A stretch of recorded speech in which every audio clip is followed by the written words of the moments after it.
ನಮಸ್ಕಾರ ಸ್ನೇಹಿತರೆ, ದೇವೀಸ್ ಕೆಫೆ ಚಾನೆಲ್ಗೆ ಸ್ವಾಗತ. ಇವತ್ತು ನಾವು ಈ ಮೈಸೂರು ಬೇಳೆ ಇಟ್ಕೊಂಡು ನುಗ್ಗೆಕಾಯಿ ಹಾಕಿ ಸಾಂಬಾರು ಮಾಡ್ತಾ ಇದ್ದೀನಿ. ಬೇಗ ತುಂಬ ಈಸಿಯಾಗಿ ಮಾಡುವಂಥ ಸಾಂಬಾರು ಇದು. ಅರ್ಧ ಕಪ್ಪು ಮೈಸೂರು ಬೇಳೆ ತೊಗೊಂಡಿದ್ದೀನಿ.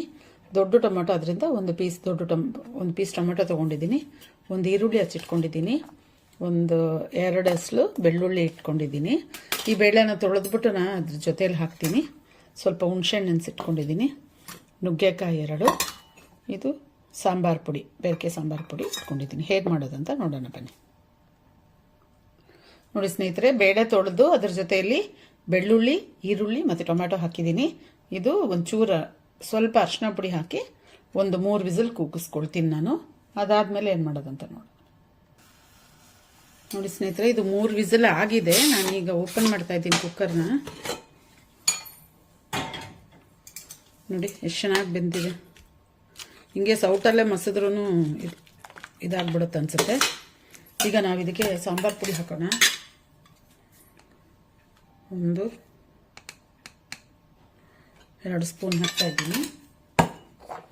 ಉಪ್ಪು ಹಾಕ್ತಾಯಿದ್ದೀನಿ. ಕಲ್ಲುಪ್ಪು ಆಗೋಗಿದೆ, ಅದರಿಂದ ನಾನು ಪುಡಿ ಉಪ್ಪು ಹಾಕ್ತಾಯಿದ್ದೀನಿ. ಸ್ವಲ್ಪ ಕರಿಬೇವಿನ ಸೊಪ್ಪು ಮತ್ತು ನಾವು ಕಲಸಿಟ್ಕೊಂಡಿದ್ದಂಥ ಹುಣಸೆಹಣ್ಣು ನೀರು ಹಾಕ್ತಾಯಿದ್ದೀನಿ. ನೀರು ನೀವು ನೋಡ್ಕೊಂಡು ಎಷ್ಟು ಬೇಕೋ ಅಷ್ಟು ಹಾಕ್ಕೊಳ್ಳಿ. ಇದನ್ನು ಚೆನ್ನಾಗಿ ಬೇಳೆ ಎಲ್ಲ ಮ್ಯಾಶ್ ಆಗೋ ಥರ ಮಿಕ್ಸ್ ಮಾಡಿ. ಈ ನುಗ್ಗೆಕಾಯಿನೂ ಹಾಕೋಣ. ಇದಕ್ಕೆ ನೀರು ಎಷ್ಟು ಬೇಕೋ ನೋಡ್ಕೊಂಡು ಹಾಕೋಣ.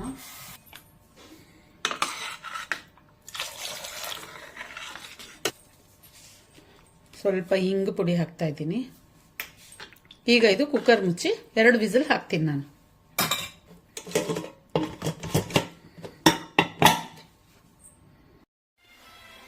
ಎರಡು ವಿಸಿಲ್ ಬಂದು ಆಫ್ ಮಾಡಿದ್ದೀನಿ. ಈಗ ತೆಗೆದು ನೋಡೋಣ. ಒಗ್ಗರಣೆ ಕೊಡೋಣ. ಇದಕ್ಕೆ ಎಣ್ಣೆ ಬಿಸಿ ಆಗಿದೆ. ಸಾಸಿವೆ ಹಾಕೋಣ. ಕರಿಬೇವಿನ ಸೊಪ್ಪು ಹಾಕೋಣ. ಒಂದು ಒಣಮೆಣಸಿನ್ಕಾಯಿ ಗಿಡ ಹಾಕೋಣ. ಒಗ್ಗರಣೆ ಹಾಕ್ತಾ ಇದ್ದೀನಿ. ಸಾಂಬಾರು ರೆಡಿ. ಸಿಂಪಲ್ ಮೈಸೂರು ಬೇಳೆ ನುಗ್ಗೆಕಾಯಿ ಸಾಂಬಾರು ರೆಡಿ. ನೀವು ಟ್ರೈ ಮಾಡಿ ಹೇಗಿದೆ ಅಂತೇಳಿ. ದೇವೀಸ್ ಕೆಫೆ ಯೂಟ್ಯೂಬ್ ಚಾನಲ್ ಸಬ್ಸ್ಕ್ರೈಬ್ ಮಾಡಿ, ಲೈಕ್ ಮಾಡಿ, ಶೇರ್ ಮಾಡಿ, ತಪ್ಪದೆ ಕಮೆಂಟ್ ಮಾಡಿ. ಬಾಯ್.